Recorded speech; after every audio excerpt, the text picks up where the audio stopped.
To the battle-hardened pilots of the British Royal Air Force, shivering in the damp, coal-scented mist of an English spring in 1943, the lumbering giant parked on their tarmac was not a weapon.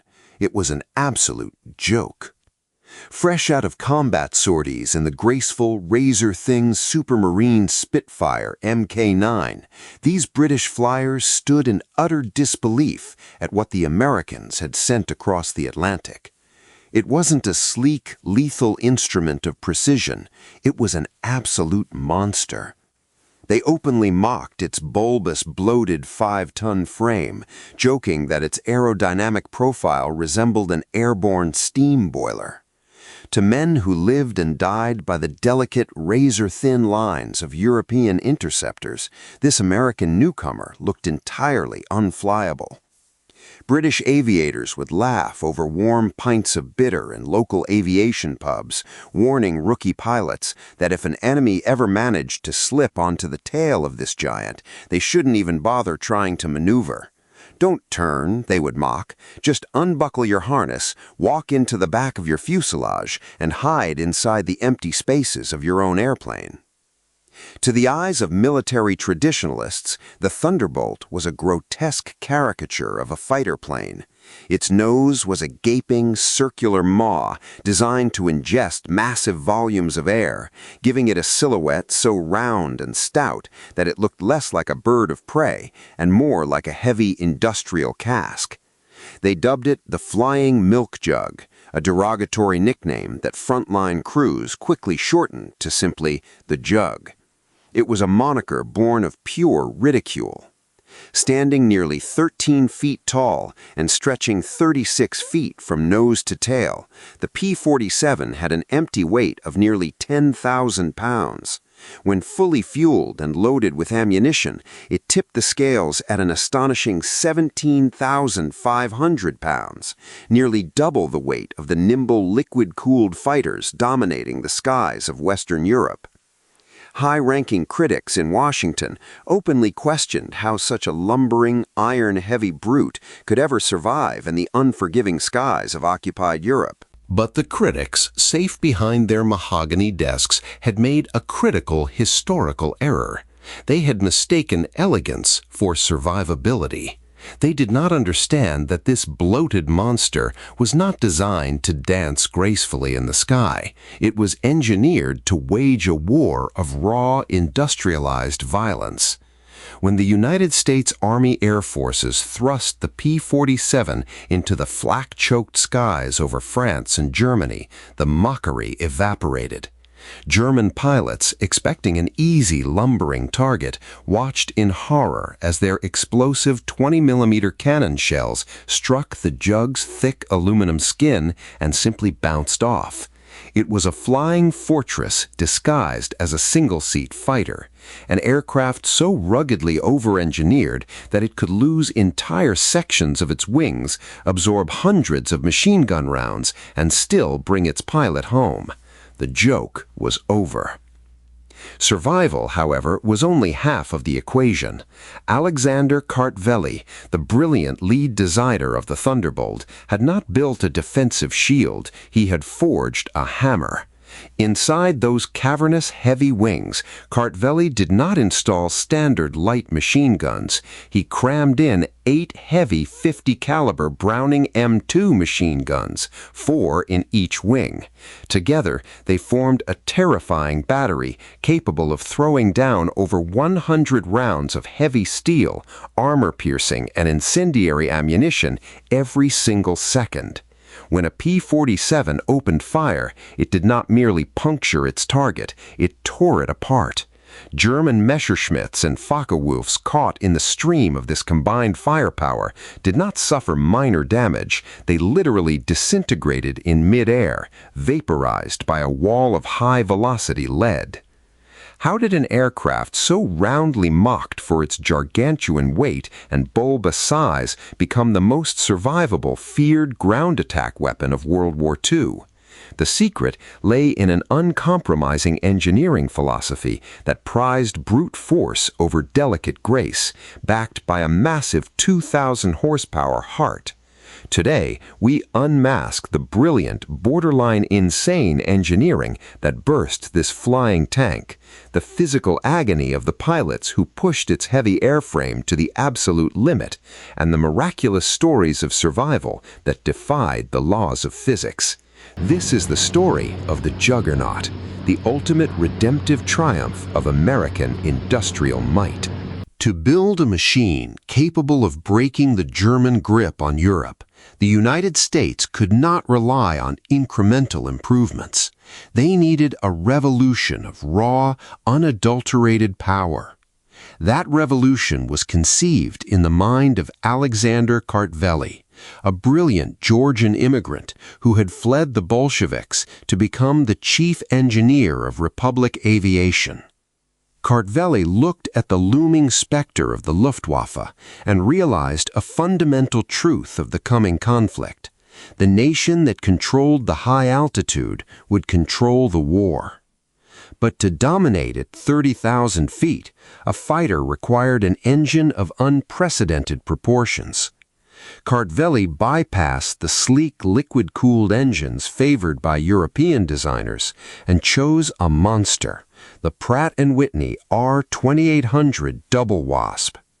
This massive 18-cylinder air-cooled radial beast displaced over 2,800 cubic inches and produced a jaw-dropping 2,000 horsepower. It was a masterpiece of mechanical brute force, but feeding this roaring giant at high altitudes required a supercharger system so vast it was normally reserved for heavy, four-engine strategic bombers. A standard supercharger, driven mechanically by the engine, robbed too much power at high altitudes. Kartveli wanted a turbo supercharger, a system that used the engine's scorching exhaust gases to spin a turbine, compressing the thin, freezing high-altitude air and cramming it back into the engine's cylinders. But the physical size of this system was staggering. The turbine wheel alone was over 2 feet in diameter, and the ductwork required to transport the air was colossal. There was absolutely no room to fit this massive machinery in the nose alongside the engine and the landing gear. Kartveli was forced to make a design choice that defied all conventional aviation logic. He decided to place the massive turbo supercharger in the very rear of the aircraft, near the tail, and run the entire network of steel air ducts directly beneath the pilot's feet. This layout meant the entire lower half of the P-47's fuselage was essentially a giant pressurized air duct. Massive steel pipes ran from the exhaust manifold in the nose down the entire length of the belly to the turbine in the tail, while cold, compressed intake air traveled back up to the engine. This complex, heavy plumbing is the exact reason the Thunderbolt possessed such an incredibly wide, fat fuselage. It was literally an aircraft built around a colossal air compressor. When pilots climbed into the cockpit, they did not feel like they were sitting in a nimble fighter. They felt as though they were strapped to the top of a roaring, vibrating steam boiler. The cabin was notoriously hot, smelling heavily of scorched engine oil, hydraulic fluid, and hot steel, while the colossal 12-foot drive shaft and spinning supercharger impellers sent violent, bone-rattling vibrations directly through the pilot's seat. This uncompromising engineering package carried a devastating penalty: weight. Empty, the P-47 weighed nearly 10,000 pounds, almost double the weight of the nimble, liquid-cooled Spitfire, which tipped the scales at just 5,300 pounds. Fully loaded, the Jug's weight ballooned to over 17,500 pounds. In the low-altitude dogfights of 1943, this immense weight was a massive liability. If a P-47 pilot allowed themselves to be dragged into a slow, twisting, turning duel close to the ground, the heavy fighter would quickly lose all its energy. Its climb rate was sluggish compared to the lightweight, agile German Focke-Wulf FW-190. In those early engagements, Luftwaffe pilots would confidently outclimb the lumbering American giant, looking down in amusement at the fat, struggling fighter. But Kartvel's brute force design had a hidden, terrifying physical trade-off. Gravity was about to become the Americans' greatest ally. While the massive weight of the juggernaut severely crippled its ability to climb, it transformed the aircraft into an unstoppable meteor the moment the pilot pointed its nose toward the Earth. When a P-47 entered a dive, gravity took hold of its 8-ton mass, accelerating the fighter to speeds that no other aircraft in the sky could match. It dived so violently that pilots frequently reported hitting compressibility, a terrifying state where they approached the speed of sound, causing the control stick to freeze and the airframe to groan under unprecedented aerodynamic pressures. No German fighter could ever outdive a Thunderbolt. If a Luftwaffe pilot tried to dive away to escape, the massive Jug would inevitably chase them down like an inescapable heavy hammer falling from the heavens, transforming a perceived engineering flaw into a weapon of absolute terror. The Luftwaffe pilots operating over the English Channel in 1943 thought this fat, heavy American target was an easy, slow-moving kill. They looked at its massive shape and predicted its swift destruction. But they were about to discover that hitting a juggernaut was one thing, actually knocking it out of the sky was a physical impossibility. If you want to uncover the engineering secrets and combat stories of the legendary military machines that shattered the expectations of history, hit that subscribe button right now. We drop highly detailed, deep dives on history's ultimate war machines every single week. Now, let's descend from the stratosphere and dive directly into the flak-choked valleys of occupied Europe. In the critical months of 1943, the primary objective of the United States Air Forces was the destruction of Germany's industrial heart. This meant sending vast, unescorted fleets of B-17 flying fortresses deep into the teeth of the Luftwaffe's home defenses. The strategic bombers were massacred. They desperately needed a guardian angel with the range and speed to defend them. The P-47 was thrust into this brutal role of escort. High up at 30,000 feet, where the air was thin and freezing, the double Wasp engine excelled, keeping watch over the bomber streams.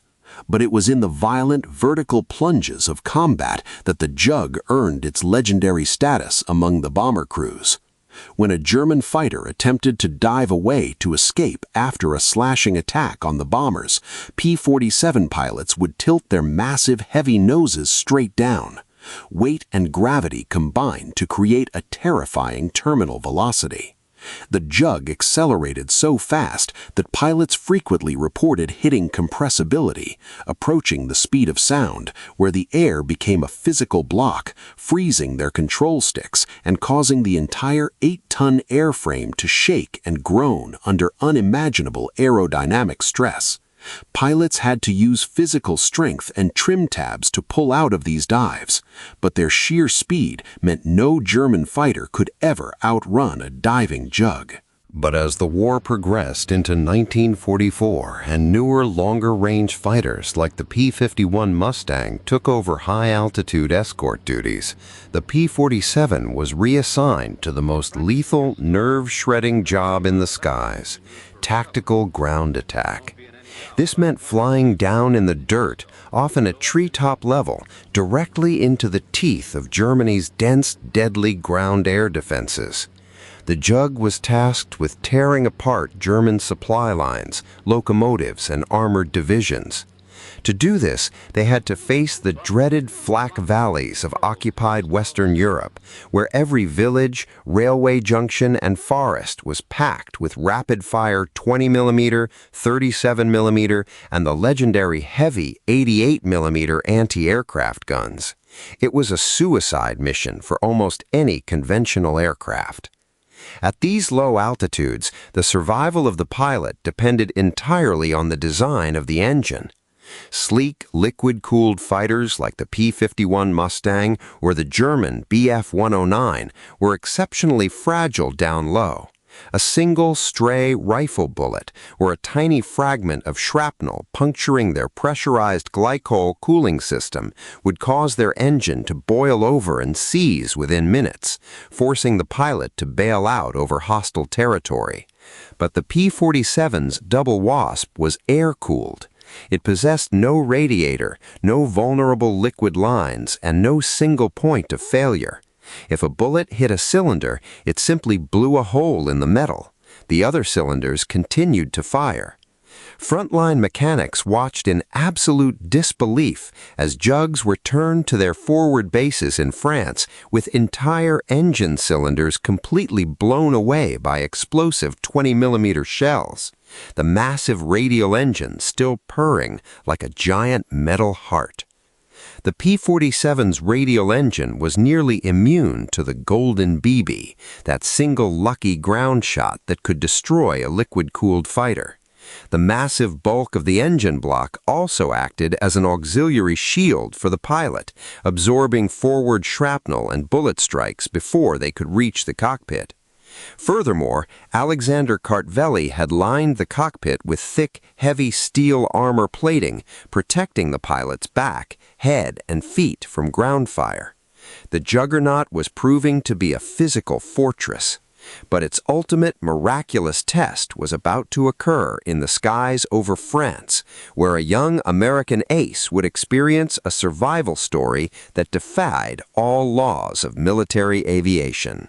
On June 26, 1943, the ultimate test of Alexander Kartveli's design was written in the skies over northern France.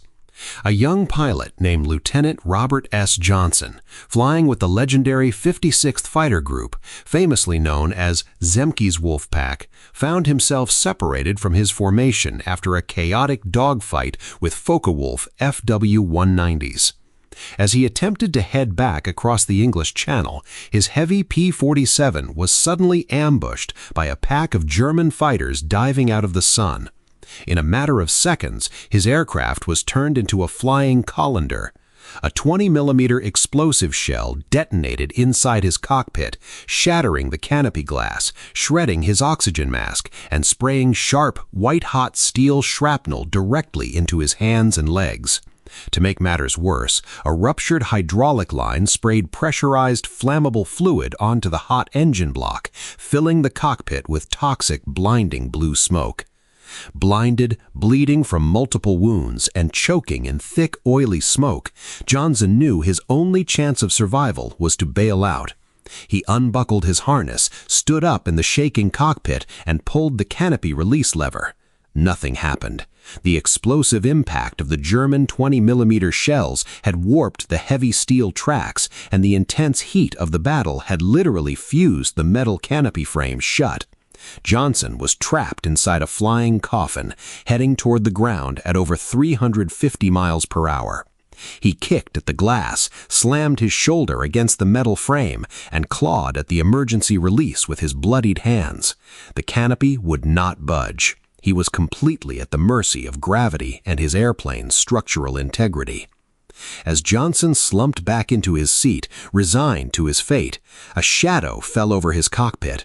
A sleek, yellow-nosed Focke-Wulf FW-190 pulled up directly alongside his wingtip, matching his speed.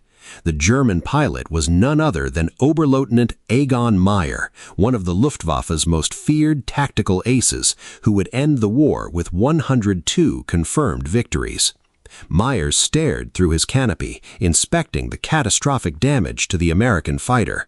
Seeing the shattered glass, the thick smoke, and the pilot's blood-streaked face, Meyer gently rocked his wings. It was a silent, professional command. "Your plane is dead. Bail out." Johnson could only shake his head. He gestured to his fused canopy, letting the German know he was trapped. Meyer, realizing the American could not bail out, resolved to finish the job. He slowly throttled back, sliding directly into the P-47's 6 o'clock position. At a range of less than 50 yards, Meyer squeezed the trigger.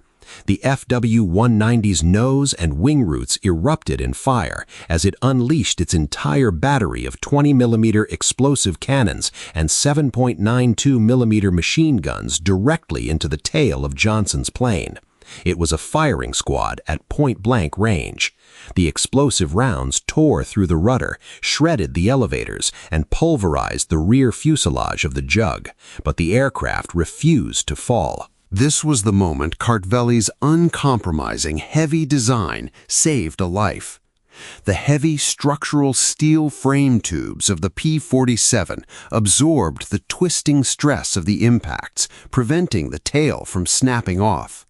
The massive 9.5mm thick steel armor plate behind Johnson's seat acted as an impenetrable shield, deflecting the explosive 20mm shrapnel that would have instantly torn his body to shreds. Beneath the floorboards, the self-sealing rubber bladders functioned perfectly, swelling shut the instant they were punctured, preventing a catastrophic fire that would have consumed the plane in seconds. Meyer emptied his entire ammunition reserve, hundreds of machine gun rounds, and dozens of explosive cannon shells directly into the back of Johnson's plane, but the Juggernaut absorbed every single hit. His ammunition completely exhausted, Meyer pulled alongside Johnson's shattered plane once more. He stared in absolute disbelief at the flying wreck. The tail surfaces were shredded to ribbons, the fuselage was riddled with hundreds of holes, and yet the engine was still turning.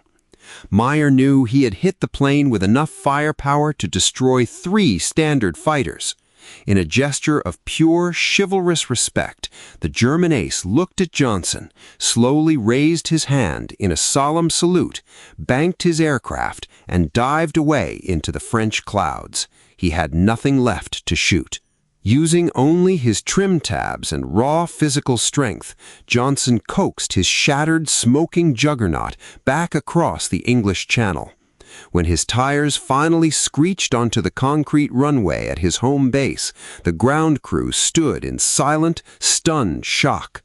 As they inspected the plane, they counted over 21 direct hits from explosive 20mm cannon shells and over 100 machine gun holes.